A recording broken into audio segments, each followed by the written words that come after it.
Hello everyone. हम group theory में symmetry elements से लेके पॉइंट ग्रुप की ओर जा रहे थे। तो हमने देखा कि सबसे पहले हम मॉलिक्यूल्स विथ लो सिमेट्री जो थे उनमें हमने पॉइंट ग्रुप के बारे में चर्चा की। नेक्स्ट हमने जो मॉलिक्यूल्स विथ हायर सिमेट्री थे उनमें CN type of point group था उसके बारे में चर्चा की। नेक्स्ट हम आज आगे बढ़ते हैं और पॉइंट ग्रुप के इस 10th पार्ट में जो ग्रुप थ्योरी का हमारा 10th लेक्चर है उसमें हम DN टाइप पॉइंट ग्रुप के बारे में यहाँ चर्चा करने जा रहे हैं। तो सबसे पहले हम देखते हैं कि DN टाइप पॉइंट ग्रुप जो है, जो molecule DN type point group रखते हैं उनको हम डाईहेड्रल ग्रुप से भी डिनोट करते हैं, उन्हें हम डाईहेड्रल ग्रुप हैविंग मॉलिक्यूल्स भी कहते हैं। तो इसमें सबसे पहले हम देखते हैं कि यहाँ हम इन मॉलिक्यूल्स को भी 3 कैटेगरी में डिवाइड करते हैं। फर्स्ट हमारा DN पॉइंट ग्रुप होगा। These are purely rotational groups, i.e. they contain only rotational axis of symmetry। यहाँ सबसे इंपॉर्टेंट बात यह होती है कि इसमें प्रिंसिपल एक्सिस CN होती है और उसके परपेंडिकुलर NC2 एक्सिस भी होती है। इस वजह से CN है वो DN में कन्वर्ट हो जाता है। तो देखिए, compounds in which NC2 axis are present perpendicular to principal axis. यहाँ प्रिंसिपल एक्सिस के परपेंडिकुलर NC2 एक्सिस भी हैं।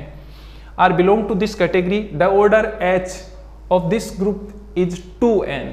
इस टाइप के जो मॉलिक्यूल्स हैं जिनमें DN पॉइंट ग्रुप है उनका ऑर्डर होता है वो H, जो ऑर्डर की वैल्यू है वो 2n होती है।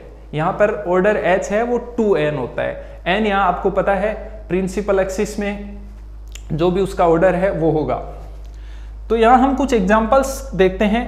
हमारे पास सबसे पहले इथाइलिन मॉलिक्यूल है। इथाइलिन मॉलिक्यूल का ये स्क्यू कॉन्फॉर्मेशन है।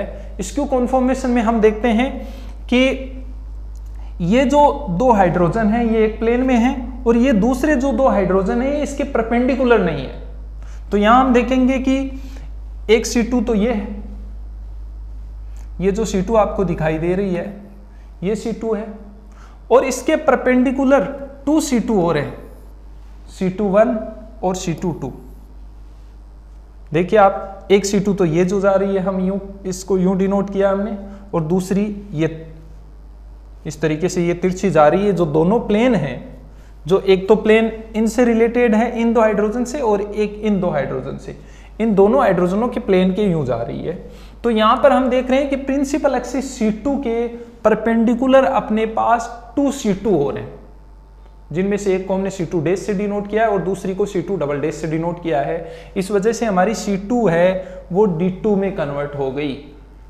हमने जैसा पहले कहा है कि CN है वो DN में कन्वर्ट हो जाती है इफ प्रिंसिपल एक्सिस के परपेंडिकुलर हमारे पास NC2 और हैं। तो ऐसा इस मॉलिक्यूल में हो रहा है। इसलिए इथाइलिन जो मॉलिक्यूल है जिसका स्क्यू कॉन्फॉर्मेशन है वो DN पॉइंट ग्रुप रखता है, DN पॉइंट ग्रुप से बिलोंग करता है। नेक्स्ट हम देखें बाइफेनिल का स्क्यू कॉन्फॉर्मेशन है, कुछ ऐसा ही होगा। यहां पर हमारे पास 2 फेनिल रिंग हैं, दोनों क्या हैं, एक दूसरे से स्क्यू फॉर्म में, न तो ये एक प्लेन में है और न परपेंडिकुलर हैं। दोनों का जो एंगल है डाइहेड्रल एंगल वो 0 और 90 के बीच का एंगल है, इसलिए स्क्यू कॉन्फॉर्मेशन है। यहां पर भी ये प्रिंसिपल एक्सिस मान सकते हो आप, क्योंकि हाईएस्ट नंबर ऑफ एटम्स से गुजर रही है, जिसको हमने C2 से डिनोट किया, ये C2 है। इसके परपेंडिकुलर हमारे पास 2 C2 और हैं। इस वजह से ये मॉलिक्यूल भी जो बाइफेनिल का स्क्यू कॉन्फॉर्मेशन है वो भी क्या हुआ, DN पॉइंट ग्रुप से बिलोंग करता है, या इसका पॉइंट ग्रुप हम कह सकते हैं कि DN टाइप का पॉइंट ग्रुप है। कुछ ऐसा ही हमारे पास CON का होल थ्राइस 3+, ट्रिस ये कोऑर्डिनेशन कंपाउंड है, ट्रिस एथिलीन डाइएमीन कोबाल्ट 3 जो इस मॉलिक्यूल है इसको हमने इस प्रकार से शो किया है। देखिए यहां पर हमारे पास में सेंट्रल एटम है, सेंट्रल एटम है। इस सेंट्रल एटम से यहां हम देख रहे हैं कि 3 बाइडेंटेड लिगेंड अटैच हैं और इस मॉलिक्यूल में ये C2 है एक, दूसरी ये C2 और तीसरी ये C2। ये क्या है, तीनों एक दूसरे के परपेंडिकुलर हैं। इसलिए इस मॉलिक्यूल में भी हम देख रहे हैं कि D3 पॉइंट ग्रुप हो गया, क्योंकि ये जो 3 C2 हैं ये इस प्रिंसिपल एक्सिस वाली C2 जो यहाँ पर हमने बीच में शो कर रखी है, इसको आप देखिए 120 से रोटेट कीजिए, ये यहाँ आएगा, ये यहाँ और ये यहाँ। जो इथिलीन डाइएमीन कॉम्प्लेक्स हैं वो लिगेंड हैं, वो अपनी जगह छोड़ के नेक्स्ट जगह पे चले जाएंगे। और इस प्रकार इसमें CN प्रिंसिपल एक्सिस है और उसके परपेंडिकुलर 3C2 है, तो ये मॉलिक्यूल भी D3 पॉइंट ग्रुप से बिलोंग करेगा। नेक्स्ट हमारे पास इथेन है, इथेन का गोच फॉर्म है, इसमें भी ये प्रिंसिपल एक्सिस तो C3 है। देखिए गोच फॉर्म है, ये इक्लिप्स और स्टेगार्ड के बीच की है, तो ये तो प्रिंसिपल एक्सिस हो गई हमारी C3। और इस प्रिंसिपल एक्सिस के परपेंडिकुलर ये दो हाइड्रोजन जो हैं, एक तो इनके बीचों बीच से यू गुजर रही है, ये अपनी दोनों पोजीशन चेंज कर रही है, ये दोनों और ये दोनों। ऐसे ही एक यहां पर ये हो गई, एक ये हो गई। इस प्रकार 3C2 C3 प्रिंसिपल एक्सिस की परपेंडिकुलर हो गई और ये मॉलिक्यूल भी D3 पॉइंट ग्रुप से बिलोंग करेगा।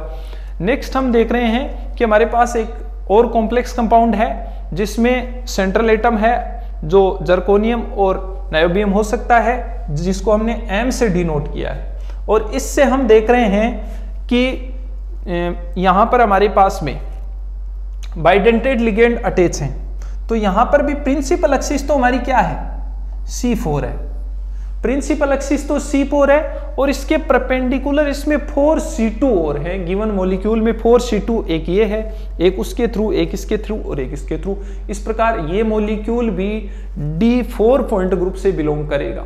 नेक्स्ट हम इसी तरह के और एग्जांपल यहां देख रहे हैं।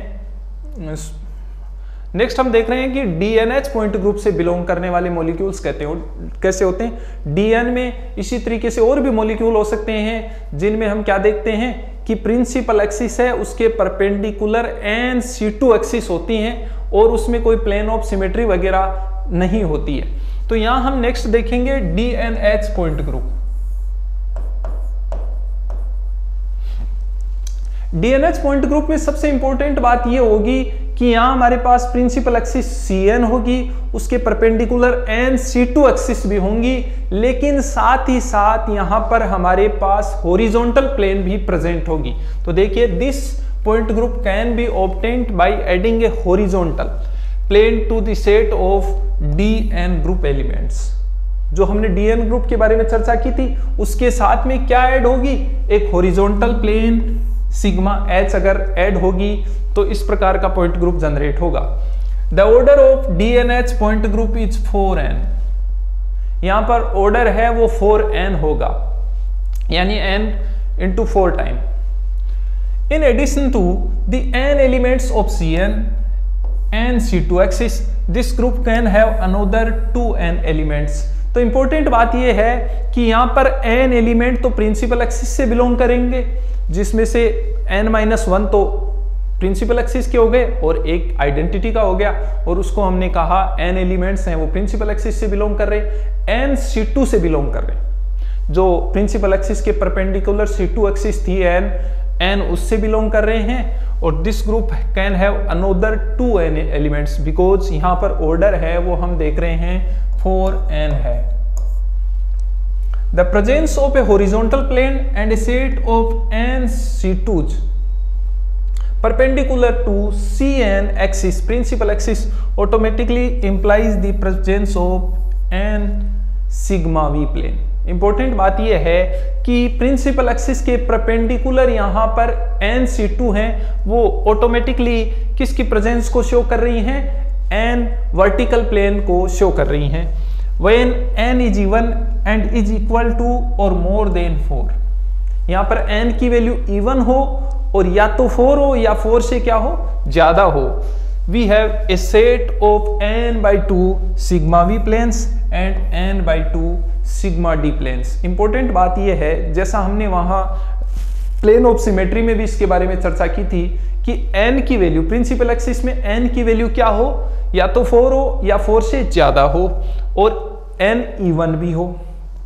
तो वहां पर जो प्लेन्स होंगी जो प्रिंसिपल एक्सिस के थ्रू जाएंगी, उनमें से हाफ तो क्या होंगी, सिग्मा वी होंगी, और हाफ क्या होंगी, सिग्मा डी, यानी हाफ वर्टिकल प्लेन होंगी और हाफ क्या होंगी, डायहेड्रल प्लेन होंगी, giving a total of n simple planes. तो यहां से हमारे पास n की 3n हो गया, क्योंकि हमने देखा कि n है वो प्रिंसिपल एक्सिस से बिलोंग करेगा, n है वो C2 से बिलोंग करेगा और n है वो वर्टिकल या डाइहेड्रल प्लेन से बिलोंग करेगा। Further the combination of Cn and sigma H, यहां हम देख रहे हैं कि प्रिंसिपल एक्सिस के परपेंडिकुलर सिग्मा H और है, generates A set of n और 2n elements of Sn type depending on whether n is even और ओड। यहां पर हमारे पास n और 2n elements of Sn type भी होंगे, वो डिपेंड करेंगे किस पर, इनके कॉम्बिनेशन पे। I exist in all those molecules of DN point group where n is even। जिन मॉलिक्यूल्स में n की वैल्यू इवन होगी उनमें इन्वर्जन सेंटर भी होगा। तो यहां हमने देखा कि DNS टाइप के जो पॉइंट ग्रुप हैं उसमें प्रिंसिपल एक्सिस Cn के परपेंडिकुलर NC2 एक्सिस भी हैं, साथ ही साथ यहां हम देख रहे हैं कि हॉरिजॉन्टल प्लेन भी है। और अगर हमारे पास में n की वैल्यू 4 या 4 से ज्यादा है और साथ ही साथ इवन है, तो जो प्लेन्स प्रिंसिपल एक्सिस के थ्रू जा रहे हैं उनमें से हाफ वर्टिकल है और हाफ डाइहेड्रल प्लेन है। साथ ही हमने ये भी देखा कि Cn और सिग्मा H के कॉम्बिनेशन से हमारे पास में n और 2n elements of Sn type भी यहां पर हैं, जो किस पर डिपेंड करते हैं कि n की वैल्यू इवन है या ओड है, उस पर डिपेंड करते हैं। और नेक्स्ट हमने देखा कि इन मॉलिक्यूल्स में इन्वर्जन सेंटर भी होगा जब n की वैल्यू क्या होगी, इवन होगी। यानी n अगर इवन है तो हमारे पास यहाँ इन्वर्जन सेंटर भी प्रेजेंट होगा DNS टाइप के मॉलिक्यूल्स में। तो हम यहाँ कुछ एग्जांपल्स देख रहे हैं जिनमें DNS टाइप का पॉइंट ग्रुप है। सबसे पहले हम ले रहे हैं C2H4। देखिए C2H4 की जब बात कर रहे हैं, एथीन मॉलिक्यूल है, इसमें हमारे पास में ये C2 एक्सिस है, जिससे क्या हो रहा है कि ये 6 के 6 एटम हैं वो अपनी पोजीशन को क्या कर रहे हैं, चेंज कर रहे हैं। ये C2 एक्सिस है, 6 के 6 मॉलिक्यूल्स एटम्स हैं वो अपनी पोजीशन को क्या कर रहे हैं, चेंज कर रहे हैं। इसके अलावा एक C2 ये भी है, जिससे क्या होगा, ये 3 इधर आ जाएंगे और ये 3 इधर आ जाएंगे। इनके अलावा एक C2 ये भी है, जिसमें हम क्या देख रहे हैं, चारों हाइड्रोजन अपनी पोजीशन चेंज कर रहे हैं और कार्बन है वो अपनी पोजीशन को चेंज नहीं कर रहे। तो यहां हम देख रहे हैं कि हमारी प्रिंसिपल एक्सिस C2 है और उसके परपेंडिकुलर उसमें 2 C2 और हैं, तो C2 है वो D2 में कन्वर्ट हो गया। साथ ही इस मॉलिक्यूल में ये हमारी प्रिंसिपल एक्सिस थी और इसके परपेंडिकुलर ये सिग्मा H प्लेन भी है। तो इस प्रकार इस मॉलिक्यूल का जो पॉइंट ग्रुप है वो क्या हो गया, D2H। जो हमारे पास में एथीन मॉलिक्यूल है उसमें C2 प्रिंसिपल एक्सिस के परपेंडिकुलर 2 C2 थी और सिग्मा H भी था, इस वजह से इसका पॉइंट ग्रुप क्या हो गया, D2H हो गया। कुछ ऐसा ही हम देख रहे हैं B2H6 के केस में। डाइबोरेन का जो केस है उसमें आप देख रहे हैं कि हमारे पास ये प्रिंसिपल एक्सिस C2 है, जिसमें क्या हो रहा है कि सारे के सारे ये जितने भी 6 हाइड्रोजन हैं, जिनमें से 2 बनाना बॉन्ड के हाइड्रोजन हैं, ये और बोरोन, सारे के सारे अपनी पोजीशन को क्या कर रहे हैं, चेंज कर रहे हैं। ये C2 प्रिंसिपल एक्सिस हो गई, इसके परपेंडिकुलर ये C2 और ये C2 हो गई।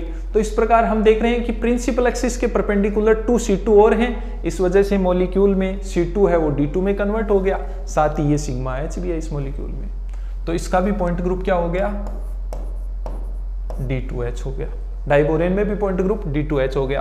कुछ ऐसा ही BF3 में है, ये हमारी प्रिंसिपल एक्सिस है C3, इसमें प्रिंसिपल एक्सिस क्या है, C3, इसके परपेंडिकुलर क्या है, 3C2 भी है। एक इसके थ्रू जा रही है, एक इस फ्लोरीन और इसके थ्रू जा रही है, और एक ये जा रही है, एक ये जा रही है।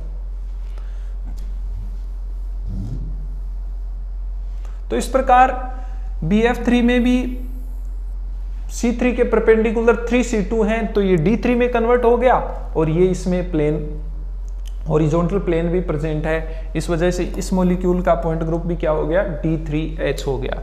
कुछ ऐसा ही CO3 है, उसमें भी सेम यही होगा, D3H पॉइंट ग्रुप होगा। यहाँ पर भी हम देख रहे हैं क्योंकि यहाँ पर भी C3 है, ये इस बोर्ड के प्लेन के परपेंडिकुलर, और इस प्लेन के थ्रू ये 3C2 हैं और ये क्या है, हॉरिजॉन्टल प्लेन है। तो यहां पर भी हमारे पास क्या हो गया, D3H पॉइंट ग्रुप होगा।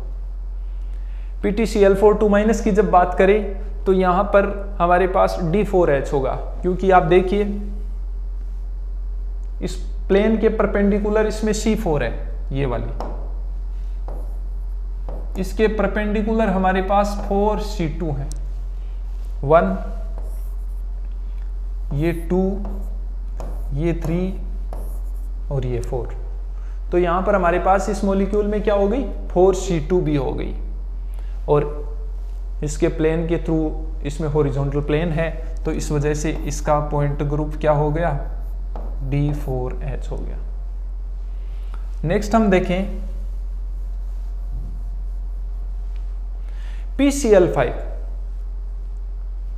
तो यहां पर आप देख रहे हो ट्राइगोनल बाइपिरामिडल इसकी स्ट्रक्चर है। इसमें ये जो दोनों एक्सियल क्लोरीन है ये और सेंट्रल एटम फॉस्फोरस के थ्रू एक इसमें क्या जा रही है, प्रिंसिपल एक्सिस C3 जा रही है, जिसमें क्या हो रहा है कि ये जो तीनों के तीनों इक्वेटोरियल वाले क्लोरीन हैं ये अपनी पोजीशन को चेंज कर रहे हैं, बाकी एक्सियल वाले दोनों क्लोरीन और फॉस्फोरस हैं वो अपनी पोजीशन को चेंज नहीं कर रहे हैं। तो इस प्रकार हम देख रहे हैं कि इस मॉलिक्यूल में क्या हो रहा है, एक C3 है, उसके परपेंडिकुलर इसमें 3C2 भी प्रेजेंट है।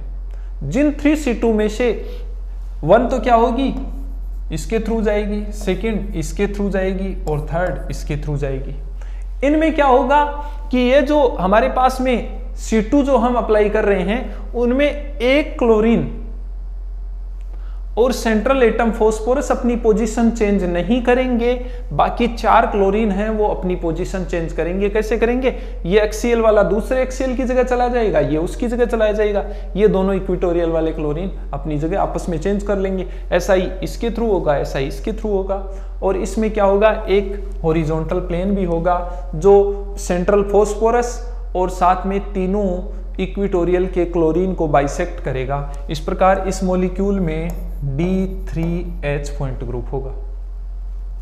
नेक्स्ट हम देखें IF7।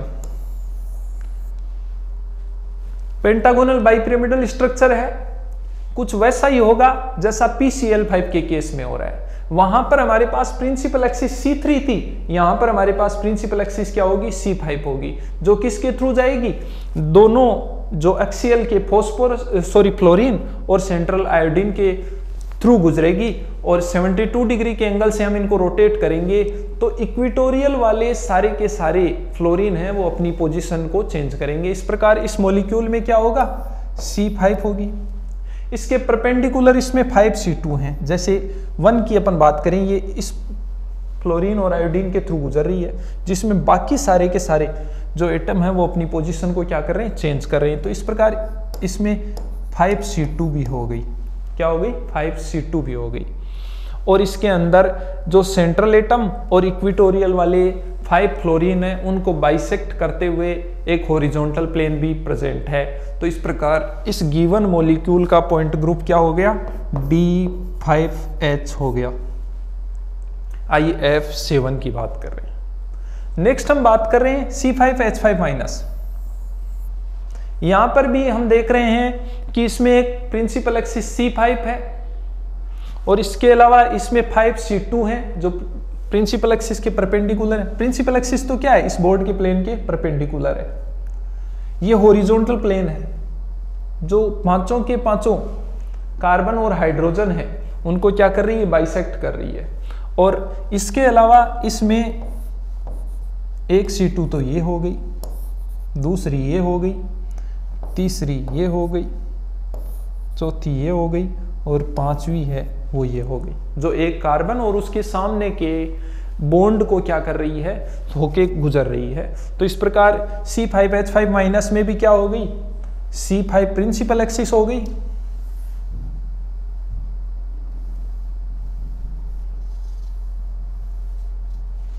C5 प्रिंसिपल एक्सिस और उसके परपेंडिकुलर 5C2 हो गई, और साथ ही इस प्रिंसिपल एक्सिस के परपेंडिकुलर इसमें क्या है, सिग्मा H है। तो इसलिए इसका पॉइंट ग्रुप भी क्या हो गया, D5H पॉइंट ग्रुप हो गया। ऐसा ही हम देखें कि ट्रोपाइलियम कैटायन है, उसके अंदर क्या है, C7 हमारी प्रिंसिपल एक्सिस है। बहुत कम मॉलिक्यूल्स, हमने पीछे भी कहा था, प्रिंसिपल एक्सिस है उसमें जो ऑर्डर है उसकी वैल्यू 6 और उससे ज़्यादा है, वो बहुत ही कम केसेज में मिलती है। तो ट्रोपाइलियम केटाइन उसमें से एक एग्जाम्पल है उन कम केसेज में से, जिसके अंदर हमारी प्रिंसिपल एक्सिस क्या है, C7 है, जो इस बोर्ड के प्लेन के परपेंडिकुलर जा रही है। साथ ही इसमें 7C2 भी है, हर एक कार्बन से होके जा रही है एक, और ये इस प्लेन के थ्रू हॉरिजॉन्टल प्लेन है, बोर्ड का जो प्लेन है। तो इस प्रकार इसका पॉइंट ग्रुप भी क्या हो गया, D7H पॉइंट ग्रुप हो गया। नेक्स्ट हम देख रहे हैं साइक्लोओक्टाटेट्राइन डाइएनाइन। इसके अंदर हमारी प्रिंसिपल एक्सिस क्या है, D8 है, सॉरी C8 है, जो इस प्लेन के क्या है, परपेंडिकुलर जा रही है। C8 प्रिंसिपल एक्सिस हो गई, परपेंडिकुलर इसमें क्या हो गई, 8C2 हो गई। 8C2 के साथ ही इस प्लेन के थ्रू इसमें हॉरिजॉन्टल प्लेन भी हो गया, जो बोर्ड का प्लेन है उसके थ्रू इसमें हॉरिजॉन्टल प्लेन है, जो प्रिंसिपल एक्सिस है उसके क्या है, परपेंडिकुलर हो गया। तो इस प्रकार साइक्लोओक्टाटेट्राइन डाइएनाइन का पॉइंट ग्रुप क्या हो गया, D8H हो गया।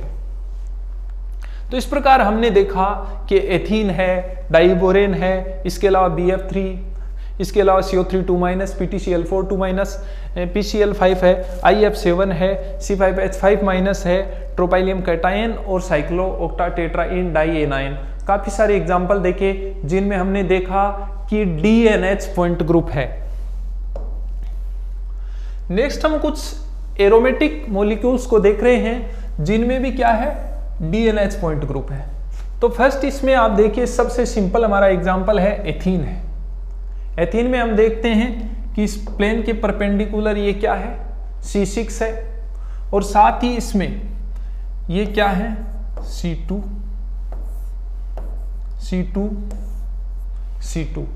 3C2 तो क्या है, कार्बन टू कार्बन जा रही है, और इसके अलावा ये जो 3C2 और होंगी जिनको हम C2 डैश से डिनोट कर रहे हैं, ये क्या है, बॉन्ड टू बॉन्ड जा रही है। इस प्रकार इस मॉलिक्यूल में भी 6C2 हो गई, जो प्रिंसिपल एक्सिस के क्या है, परपेंडिकुलर हैं, और साथ ही इसमें ये हॉरिजॉन्टल प्लेन भी है। तो इस प्रकार बेंजीन का पॉइंट ग्रुप क्या हो गया, D6H हो गया।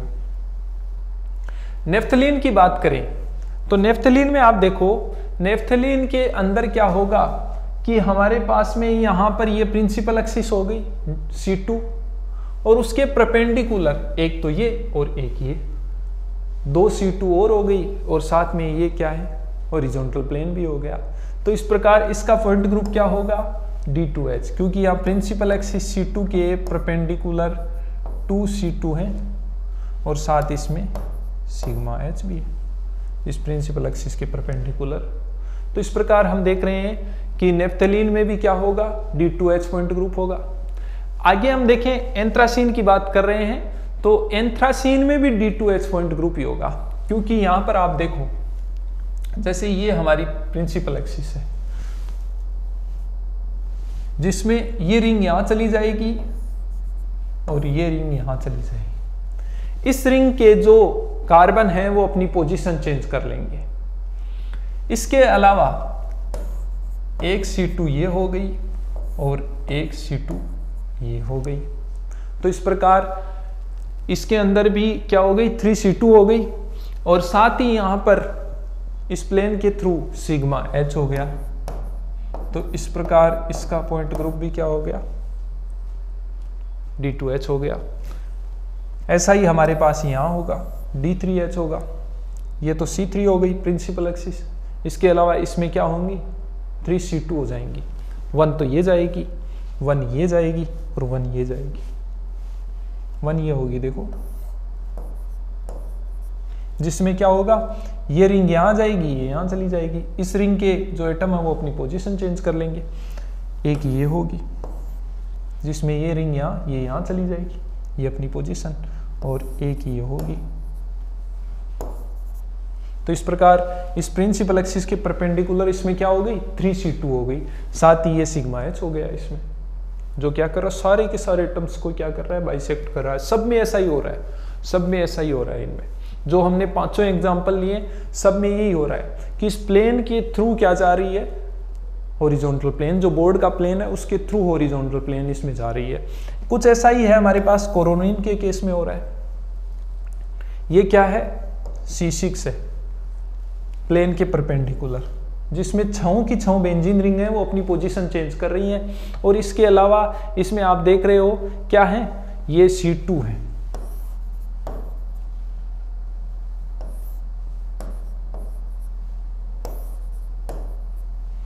ये तो 3C2 तो एक तरह की हो गई और 3 ये हो जाएंगी इस तरह की, जिनको हम C2 डैश से डिनोट करेंगे। एक यहां से जाएगी और एक ये चली जाएगी। तो इस प्रकार इसमें 6C2 हैं जो दो तरह की हैं। तो यहां पर भी क्या हो रहा है, C6 के परपेंडिकुलर 6C2 है और साथ ही ये सिग्मा H है। तो इसका पॉइंट ग्रुप भी क्या हो गया, D6H हो गया। कुछ हम स्पेशल मॉलिक्यूल्स ले रहे हैं जिनमें DNH सिमेट्री होगी। यहां पर हम कुछ स्पेशल मॉलिक्यूल देख रहे हैं जिनमें भी क्या है, DNH पॉइंट ग्रुप है। तो देखिए सबसे पहले हम ले रहे हैं 2,2 साइक्लोफेन। 2,2 साइक्लोफेन में क्या है कि ये आप देख रहे हो दो बेंजीन रिंग है जो क्या है, इस प्लेन की परपेंडिकुलर है यूं। और यहां पर आप देख रहे हो कि ये 1,4 पोजीशन से आपस में अटैच हैं। तो यहां ये प्रिंसिपल एक्सिस तो C2 हो ही गई, इसके अलावा इस मॉलिक्यूल में क्या होंगी, 2C2 और होंगी। एक तो ये होगी और एक ये होगी, एक तो ये हो गई और एक इस बोर्ड के परपेंडिकुलर हो गई।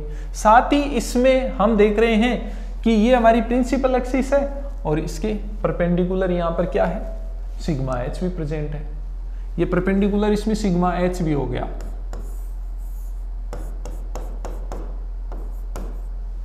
तो इस प्रकार 2,2 साइक्लोफेन है, उसमें भी क्या हो गया, D2H पॉइंट ग्रुप हो गया। ये जो दोनों बेंजीन रिंग है हमारी, ये इस प्लेन के क्या है, परपेंडिकुलर है, ये ध्यान में रखना है आपको। और ये क्लिफ्ट फॉर्म में है एक दूसरे के साथ। इसके अलावा हम देख रहे हैं नेक्स्ट हमारा जो एग्जांपल है वो 1,4 डाइसाइक्लो 2,2,2 ऑक्टेन है, जिसको हम डेबको से भी डिनोट करते हैं। तो यहां पर 1,4 डाइसाइक्लो 2,2,2 ऑक्टेन जो है उसमें क्या है कि हम देख रहे हैं कि ये प्रिंसिपल एक्सिस क्या है, C3 है, जो दोनों नाइट्रोजन से होकर गुजर रही है। इसके अलावा इसमें क्या है, 3C2 है, एक तो इनके थ्रू जाएगी, एक इसके थ्रू जाएगी और एक इसके थ्रू जाएगी, जो C3 के परपेंडिकुलर है। साथ ही इसमें ये सिग्मा H है। तो इस प्रकार इसका पॉइंट ग्रुप भी क्या हो गया, D3H पॉइंट ग्रुप हो गया। नेक्स्ट हम देख रहे हैं इथेन का एक्लिप्स्ड फॉर्म है।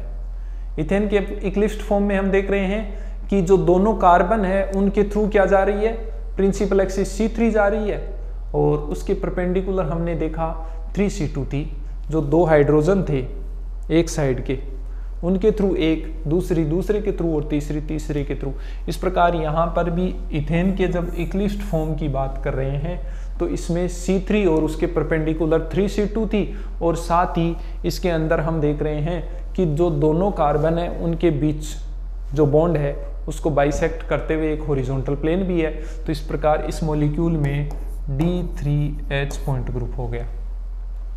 कुछ ऐसा ही बोराजोल जिसको हम इनऑर्गेनिक बेंजीन भी कहते, उसमें भी सेम बेंजीन की तरह आप देख सकते हो कि यहाँ पर बेंजीन में सारे के सारे कार्बन है और यहाँ क्या है, कार्बन और उनकी जगह पर क्या है, अल्टरनेट क्रम में बोरोन और नाइट्रोजन है। इस वजह से इसमें प्रिंसिपल एक्सिस है वो C6 की जगह क्या हो जाएगी, C3 हो जाएगी, C3 हो जाएगी और उसके परपेंडिकुलर इसमें 3C2 भी है। 1C2 तो ये है, 1 वो हो गई और 1 ये हो गई। तो इस प्रकार हम देख रहे हैं कि इस मॉलिक्यूल के अंदर C3 है वो D3 में कन्वर्ट हो गया और ये हॉरिजॉन्टल प्लेन है। तो यहां पर भी क्या हो गया, इसका पॉइंट ग्रुप D3H हो गया। नेक्स्ट हम देखें, ये कॉम्प्लेक्स मॉलिक्यूल है हमारे पास, जिसमें ये आपकी क्या है, प्रिंसिपल एक्सिस है और उसके परपेंडिकुलर प्रिंसिपल एक्सिस क्या है, दोनों कार्बन और उससे जो H2O लिगेंड अटैच हैं उनमें से सेंट्रल ऑक्सीजन उनके थ्रू होके जा रही है। उसके अलावा इसमें क्या हो गई 2C2 और हो गई परपेंडिकुलर। तो इस प्रकार इसमें भी क्या हो गया D2H पॉइंट ग्रुप हो गया। कुछ ऐसा ही रुथेनोसिन में भी हो गया। यहाँ पर भी आप देख रहे हो इसकी क्लिफ्ट फॉर्म है। तो यहाँ हम देखें कि इसमें C5 है, उसके परपेंडिकुलर 5C2 है, इक्लिफ्ट एथेन की तरह ही आप इसको भी समझ सकते हो। और हॉरिजॉन्टल प्लेन है तो इसमें क्या हो गई D5H हो गई। ऐसा ही हम देखें कि डाइबेंजीन क्रोमियम का केस है, उसमें प्रिंसिपल एक्सिस C6 होगी, तो यहाँ पर D6H हो गया। ऐसा यूरेनोसिन में होगा, यूरेनोसिन में क्या होगा प्रिंसिपल एक्सिस C8 होगी। तो इन तीनों में कोई ज़्यादा डिफरेंस नहीं है, प्रिंसिपल एक्सिस चेंज हो रही है, इसमें C5 है, इसमें C6 है और इसमें C8 है, बाकी सब कुछ सेम है। उनके परपेंडिकुलर उतनी ही C2 है, जैसा ऑर्डर है वो प्रिंसिपल एक्सिस का है और इनमें साथ ही हॉरिजॉन्टल प्लेन भी है। तो इस प्रकार इनका पॉइंट ग्रुप D5H, D6H और D8H हो गया। नेक्स्ट हम देख रहे हैं कि यहाँ हमने देखा कि DN पॉइंट ग्रुप के बारे में चर्चा की, DNH पॉइंट ग्रुप के बारे में चर्चा की, और जो डाइहेड्रल जो ग्रुप था उसमें जो थर्ड टाइप के पॉइंट ग्रुप से बिलोंग करने वाले मॉलिक्यूल्स हैं उनको हम D&D पॉइंट ग्रुप से डिनोट करते हैं। यहाँ इंपॉर्टेंट बात यह है कि this point group can be obtained by adding a set of dihedral planes to a set of DN group elements. जो हमने सबसे पहले लिया था कि Cn उसके परपेंडिकुलर NC2 और साथ ही साथ यहाँ पर क्या होंगी सिग्मा D प्लेन भी होंगी N। The order of this group is 4n। जो DNH पॉइंट ग्रुप का ऑर्डर होता है वही ऑर्डर किसका होता है D&D पॉइंट ग्रुप का होता है, सेम होता है, इनमें कोई डिफरेंस नहीं है ऑर्डर में, बस ये होगा कि इनमें सिमेट्री एलिमेंट है वो चेंज हो जाएंगे। This would thus require that there is a Cn proper axis along with NC2 perpendicular to Cn axis, जैसा हमने पहले भी चर्चा की है, and NC2 planes constituting a total of 3n elements। तो यहाँ हमने देखा कि इसमें Cn से बिलोंग करेंगे n, तो n है वो C2 से बिलोंग करेंगे और n है वो सिग्मा D से बिलोंग करेंगे। तो यहाँ तक 3n जो 4n उनमें से हमने 3n एलिमेंट्स तो यहाँ तक हमने ऑब्टेन कर लिए। Additionally this combination automatically detects that a set of n S to n axis. Important बात है कि यहाँ पर जो हमारा ऑर्डर होगा उसका ट्वाइस इसमें क्या होगी इम्प्रॉपर एक्सिस भी होगी, are always present, and it is important to note here that the order of S axis is always even। n की वैल्यू चाहे ओड हो लेकिन वो जब 2 से मल्टीप्लाई हो गई तो इम्प्रॉपर एक्सिस का ऑर्डर ऑटोमेटिकली क्या हो जाएगा इवन हो जाएगा। All identically substituted Stagard molecules belong to this category। यहाँ पर जब वो जितने भी Stagard molecules हैं वो आइडेंटिकली अगर सब्सटीट्यूटेड होंगे तो वो इस कैटेगरी से या उनके अंदर पॉइंट ग्रुप D&D होगा। जैसा हम देख रहे हैं, हमने वहाँ पीछे देखा भी स्टेगार्ड जो हमारी एथेन थी उसको और FeC5H5 का होल ट्वाइस। तो यहाँ पर आप देखो कि फेरोसिन के केस में 2 साइक्लोपेंटाइनाइल रिंग हैं जिनमें क्या हो रहा है वो स्टेगार्ड फॉर्म में है। तो प्रिंसिपल एक्सिस तो इसमें है ही C5, उसके परपेंडिकुलर इसमें C2 एक्सिस भी है 5, लेकिन हॉरिजॉन्टल प्लेन यहाँ पर प्रेजेंट नहीं है और dihedral plane and dihedral plane यहाँ पर होंगी। तो इस प्रकार इसका पॉइंट ग्रुप क्या होगा D5D होगा।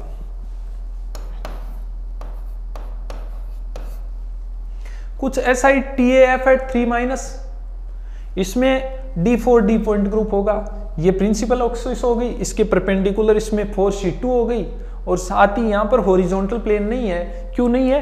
क्योंकि यहाँ आप देख रहे हो ये फ्लोरीन एटम और ये फ्लोरीन एटम एक तरीके से स्टेगार्ड फॉर्म में। तो इस प्रकार इसमें भी D4H पॉइंट ग्रुप हो गया, सॉरी D4D पॉइंट ग्रुप हो गया। तो यहाँ हमने देखा कि D4D पॉइंट ग्रुप है वो स्टेगार्ड कॉम्बिनेशन वाले मॉलिक्यूल्स में नॉर्मली होता है।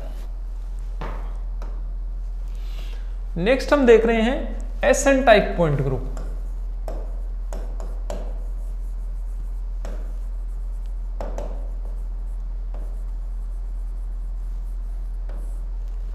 तो यहाँ एसएन टाइप पॉइंट ग्रुप की जब बात कर रहे हैं तो इन मॉलिक्यूल्स में देखिए SN axis is the only group generator for SN point group of molecules. यहाँ एन की वैल्यू इवन होगी।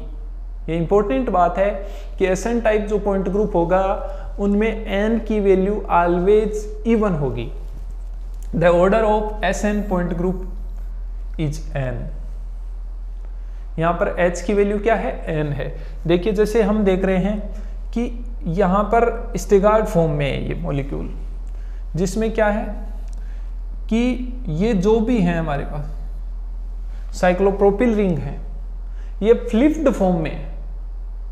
न तो ये प्लेन में है और न इस प्लेन के परपेंडिकुलर है, ये फ्लिप्ड है, यानी इनका जो एंगल है वो 0 और 90 के बीच का है। तो इस वजह से इसमें हम क्या देखेंगे कि यहां पर हमारे पास में क्या होगी, S6 होगा। क्यों होगा, क्योंकि आप इसको किस एंगल से रोटेट करोगे, 60 डिग्री से रोटेट करोगे, तो ये यहां चला जाएगा, ये यहां नीचे आ जाएगा, ये यहां ऊपर आ जाएगा, ये यहां ऊपर चला जाएगा। फिर इसमें हॉरिजॉन्टल प्लेन अप्लाई करोगे, C6 अप्लाई की, हॉरिजॉन्टल प्लेन अप्लाई की, तो सेम स्ट्रक्चर हमें मिलेगी, आइडेंटिकल मॉलिक्यूल मिलेगा। इस प्रकार इसमें S6 हो गया। तो यहाँ इनका ऑर्डर जो है वो N होगा। कुछ ऐसा ही यहाँ पर है, SiOCH3 का होल 4 है, जो सेम इसी तरीके से होगा, इसमें S4 होगी। ये दो हैं सिलिकॉन से अटैच, ये अबोव द प्लेन है और ये नीचे हैं। तो इस प्रकार हम देख रहे हैं, ये अपनी पोजीशन यहाँ ले आएंगे प्लेन के अबोव, और ये प्लेन के बिलो यहाँ ले आएंगे, फिर हॉरिजॉन्टल प्लेन अप्लाई करेंगे C4 के बाद, तो हमें आइडेंटिकल स्ट्रक्चर प्राप्त होगी। तो इस प्रकार इसमें गिवन मॉलिक्यूल में हमारा पॉइंट ग्रुप क्या होगा, S4 होगा।